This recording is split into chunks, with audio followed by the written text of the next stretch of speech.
लश्कर खान, अब तो बोझ उठाते उठाते तुम्हारा पूरा हड्डी फरियाद बनकर बोलने लगा है। अपना जान पर रहम करो। हम तुम्हारा इलाके से रास्ता बढ़ाना मानता। अगर तुम हमारा हुक्म मानेगा तो हम तुम सबका जान बख्श देगा और तुमको इनाम भी देगा। तुम इनाम की बात करते हो? मैं गुलामी की जंजीरें तोड़ने के लिए अपनी जान तो क्या पूरे कबीले को कुर्बान कर सकता हूँ। सर उठाकर नहीं, झुकाकर बात करो बेटा। जो सर खुदा की शान में झुकना सीख जाए वो तुम जैसे जालिम के सामने कट तो सकता है, झुक नहीं सकता। अगर सर काटने का जरूरत पड़ा तो काट भी देगा। फरंगी, गैरतमंद कौम के लिए दुनिया का सबसे बड़ा बोझ गुलामी का तौक होता है और मैं इस बोझ को उतारने के लिए अपने इन बूढ़े कंधों पर अपनी कौम की लाशों का बोझ भी उठा लूंगा। ये तुम्हारा भूल है लश्कर खान। एक दिन तुम्हें हमारा गुलामी कबूल करना ही पड़ेगा। तुमने सिर्फ गुलाम देखे हैं फरंगी, गुलामी नहीं देखी। मैं कहता हूं डरो उस वक्त से जब गुलामी की ये जंजीरें और तौक गैरत की आग में पिघल के हथियार बन जाएंगी और फिर मोहम्मद का कलमा पढ़ने वाले मुजाहिद तुम जैसे सफेद चमड़ी वालों की लाशों को उसी समंदर में फेंक देंगे जिनकी लहरों पर सवार होकर तुम ताजर बनकर आए थे और जाबर बनकर हमसे हमारी आजादी छीन ली। आयो शराब!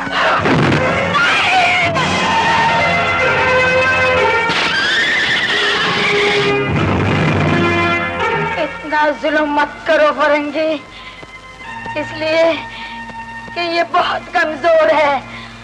अगर तुझे अपनी ताकत पर इतने ही घमंड है तो जाओ किसी ताकतवर से जोर आजमाई करके देखो। हमारी जमीनें, हमारे मासूम बच्चों का रिज़्क़ तो तूने पहले ही हमसे छीन लिया है जालिम। अब हम मजलूमों से और क्या मांगते हो, क्या मांगते हो जालिमों? You dirty old woman!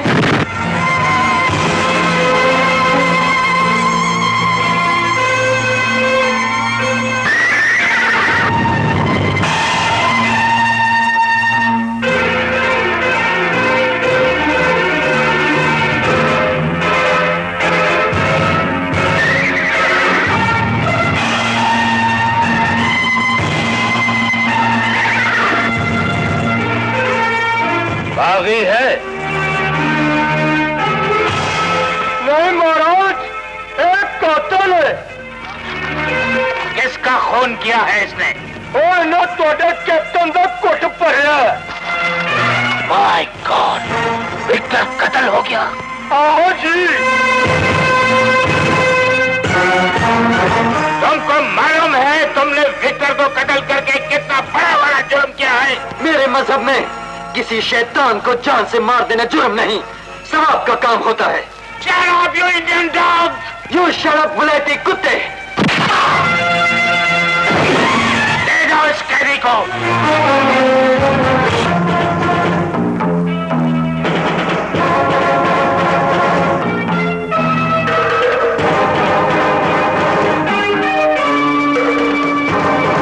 Stand up! तुमने हमारा सामना कर्नल माइकल को गाली दिया? You आलू का पट्टा! उठ, stand up! अभी हम तुमको बताएगा। You black dog!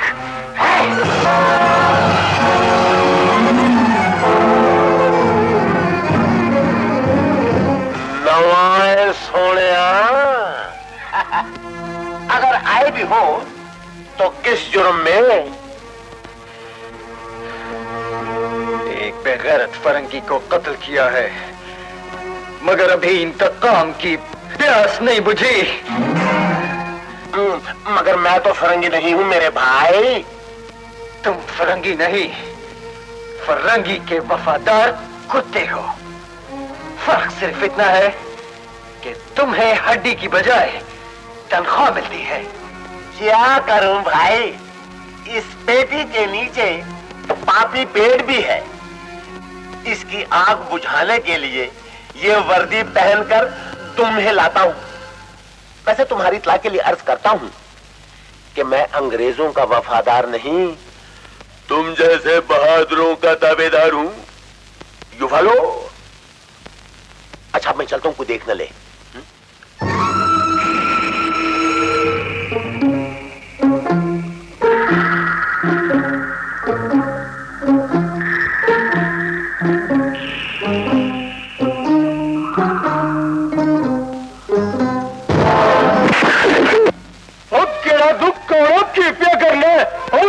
ठुड्डे क्यों मार दे हो? की तक रहा था?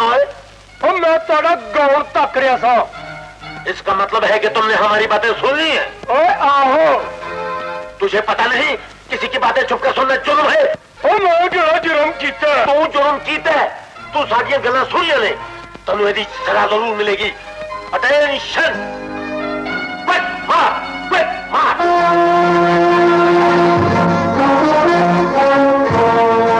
किस जुर्म की सजा काटने आए हो बेटा?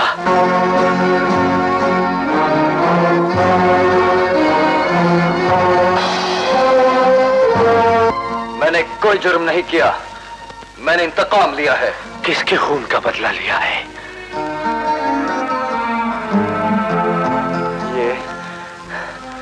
ये दुख मेरे सीने में ही दफन रहने दो बाबा। बेटा, दुख सीने में रह जाए तो नासूर बन जाते हैं, सामने आ जाए तो दिल का बोझ हल्का हो जाता है। वैसे दस्तूर तो ये है कि बच्चे आज तक बुजुर्गों से कहानियां सुनते आए हैं, लेकिन आज ये बुजुर्ग तुमसे तुम्हारी कहानी सुनना चाहता है बेटा। बस दुआ करें कि ये मुकाबला मैं जीत जाऊं। इंशाल्लाह मुकाबला तू ही जीतेगा बेटे। जिस बेटे के साथ माँ की दुआएं हों, उस बेटे को किसी मैदान में कभी शिकस्त नहीं होती। बस माँ जी, अब मुझे यकीन आ गया है कि ये मुकाबला मैं ही जीतूंगा, और इनाम में जो रकम मिलेगी ना माँ जी, उससे मैं अपनी अंधी बहन की आंखों का इलाज कराऊंगा। बहन की अंधी आंखों के बारे में सोचना छोड़ दे बेटे। अंधेरा अब समीना का मुकद्दर बन चुके हैं। सोचना है तो उस रोशनी के बारे में सोचो जिसने मेरे बहू बनकर इस घर में आना है। नहीं माँ जी, जब तक मेरी बहन की अंधी आंखों का इलाज नहीं हो जाता, आपकी आंखें बहू का चेहरा नहीं देख सकेंगी। अरे पगले, मैं कब्र में पाँव लटकाई बैठी हूँ, ना जाने किस घड़ी ऊपर से बुलावा आ जाए। तू शादी करके अपनी माँ की आखिर ख्वाहिश पूरी नहीं करेगा? करूंगा माँ जी, जरूर पूरी करूंगा, लेकिन समीना की आंखें ठीक हो जाने के बाद। इसलिए कि बहन की खुशियां बेचकर अपना सेहरा खरीदने वाला भाई बेगैरत होता है। तू भी ठीक कहता है बेटे, और ख्वाहिश मेरी भी गलत नहीं। खुदा करे मेरी आंखें बंद होने से पहले समीना को आंखों का नूर मिल जाए बेटे। आप मायूस ना हो, इंशाल्लाह सारी खुशियां आप अपनी आंखों से देखेंगे। माँ जी, वो समीना कहाँ है? वो पगली अपनी अंधी आंखों से तेरी राह देखने के लिए रोज पगडंडी पे जाके बैठ जाती है। आज भी वहीं बैठी होगी बेटा।